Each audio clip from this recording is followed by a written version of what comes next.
সময় যখন চলে যায় তখন কিন্তু সেই সময়টি আর ফিরে আসে না। আমরা সবাই এই ছোটবেলায় কি ফিরে যেতে পারবো? এই বাচ্চাদের খেলাগুলো দেখেন, তারা সে শৈশবকাল কাটাচ্ছে, একসময় তারাও বড় হয়ে যাবে। কিন্তু যে এই যে অতীত, এই যে সুন্দর মুহূর্তগুলো, সেই মুহূর্তগুলো আর কখনো ফিরে আসবে না। আপনারা দেখতে পাচ্ছেন দুইজন বাচ্চা খেলছে, তারা ফেদার খেলছে।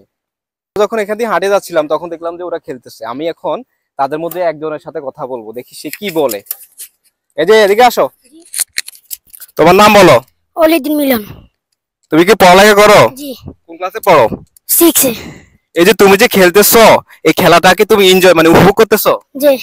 মনে করো তুমি আজ থেকে 10 বছর পরে, আরো 10 বছর পরে তুমি কি এই খেলাটা ফিরে পাবা? না। কেন ফিরে পাবা না বলো তো? বড় হয়ে গেছি। তখন কি হয়ে গেছো? বড়। বড় হয়ে গেছো? জি। আবার বলো। বড় হয়ে গেছি।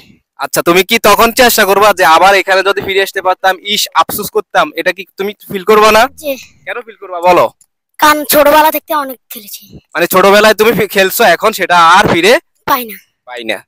আমরা দেখছেন, আমরা অনেকে যারা বড় হয়ে গেছি তারা ভাবি যে অনেক কিছু হয়ে গেছি না, কিন্তু ছোটবেলার সেই যে স্মৃতি, সেই স্মৃতি কি আর কখনো ফিরে আসবে?